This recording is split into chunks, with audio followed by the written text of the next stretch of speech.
Hello my dear student, आज अपन बात करेंगे एक मैकेनिक्स की प्रॉब्लम दे रखा है। यहाँ पर रोड है और ये बुलेट दे रखी है। ये जो बुलेट है इसकी वेलोसिटी v दे रखी है, इस साइड जा रही है और ये रेस्ट पर है। ये बुलेट इसके अंदर एम्बेड हो जाती है, यहाँ पर एम्बेडेड हो जाती है।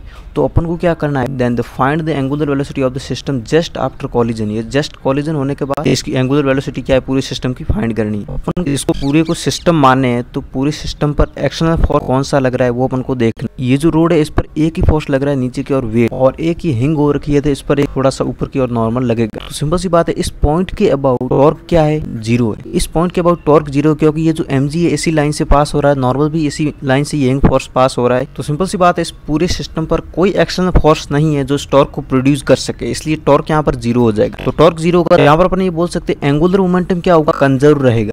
एंगुलर मोमेंटम कंजर्व है तो पूरी सिस्टम यहाँ पर कॉलिजन से पहले एंगुलर मोमेंटम क्या है और कॉलिजन के बाद एंगुलर मोमेंटम क्या है वो दोनों आपस में इक्वल रहेंगे। यहाँ पर क्या होगा, बुलेट का पहले एंगुलर मोमेंटम क्या था प्लस रोड का angular momentum before the collision, और यहाँ पर आफ्टर द कॉलिजन रोड का एंगुलर मोमेंटम और बुलेट का एंगुलर मोमेंटम, तो ये दोनों आपस में इक्वल होंगे। अब अपन फाइंड कर लेते हैं एंगुलर मोमेंटम। देखो बिफोर द कॉलिजन क्या हो रहा है, यहाँ पर बुलेट है, बुलेट की देखो लीनियर वेलोसिटी है v अपन के पास, मास इसका m दे रखा है। तो सिंपल सी बात है, कोई भी पार्टिकल लीनियर वेलोसिटी से जाता है ना तो उसका एंगुलर मोमेंटम कैसे फाइंड करते हैं, r क्रॉस p से फाइंड करते हैं। तो r यहाँ पर r क्रॉस p, इसका मतलब क्या है, तो उस पॉइंट से परपेंडिकुलर डिस्टेंस क्या है जो बुलेट की जिस डायरेक्शन में जा रही है, और यहाँ पर ये क्या है, लीनियर मोमेंटम है। तो सिंपल सी बात ऐसे अपन फाइंड करेंगे। अब परपेंडिकुलर डिस्टेंस क्या है, अब ये इस डायरेक्शन में जा रहा है ऐसे, तो ऐसे जा रहा है तो इसकी परपेंडिकुलर डिस्टेंस ये वाली हो जाएगी, ये लेंथ इसकी l है, ये डिस्टेंस अपनी परपेंडिकुलर डिस्टेंस हो जाएगी। तो यहाँ पर मैं सिंपली लिख दूंगा, यहाँ पर रिप्रेजेंट करूंगा l मल्टीप्लाई, ये क्या है, लीनियर मोमेंटम है। लीनियर मोमेंटम क्या है, मास इनटू वेलोसिटी, तो यहाँ पर आ जाएगा mv।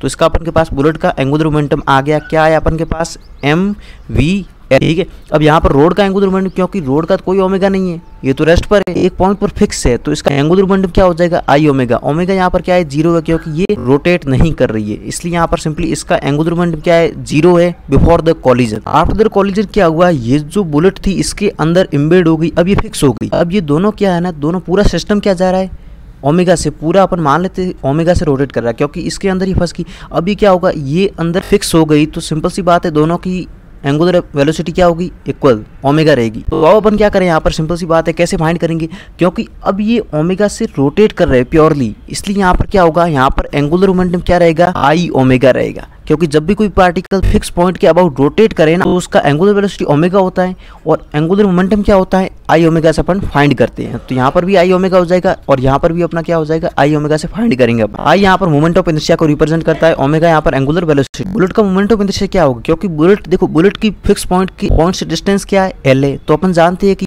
यदि कोई पार्टिकल है जिसका मास पॉइंट मास है तो पॉइंट मास इसका बुलेट का क्या है, एम है, और डिस्टेंस क्या है उस पॉइंट से, एल है, तो एम आर स्क्वायर होता है, इसलिए एम एल स्क्वायर हो जाए। और यहाँ पर ओमेगा जैसे मल्टीप्लाई किया अपन ने तो अपन के पास एंगुलर मोमेंटम आ गया, ठीक है। अब रोड का कैसे फाइंड करें, क्योंकि रोड का तो अपन को पता है मोमेंट ऑफ इनर्शिया क्या होता है, इस पॉइंट के अबाउट, एक फिक्स पॉइंट के अबाउट। देखो यहाँ पर क्या हो गया, ml स्क्वायर बाय 3 हो गया और ओमेगा से मल्टीप्लाई कर दिया, यहाँ पर क्या आ रहा है, एंगुलर मोमेंटम आ गया अपन के पास। अब ये इनिशियल एंगुलर मोमेंटम दोनों को ऐड कर देंगे और ये फाइनल एंगुलर मोमेंटम दोनों को ऐड करके आपस में इक्वल कर देंगे। तो देखो इनिशियल एंगुलर मोमेंटम मैंने ऐड किया, फाइनल एंगुलर मोमेंटम ऐड करके दोनों को इक्वल किया। तो अब देखो ओमेगा मैंने यहाँ पर कॉमन ले लिया, ओमेगा कॉमन ले लिया, एल देखो अपना एल अपना एक कैंसिल आउट हो गया, एल कैंसिल आउट हो गया, यहाँ पर एम वी बच गया। ये कैलकुलेशन की मैंने यहाँ पर जैसी कैलकुलेट किया तो अपन के पास ओमेगा की वैल्यू आ गई। ये अपन चेक करें, ऑप्शन देखें तो यहाँ पर थर्ड ऑप्शन क्या होगा, अपना करेक्ट ऑप्शन हो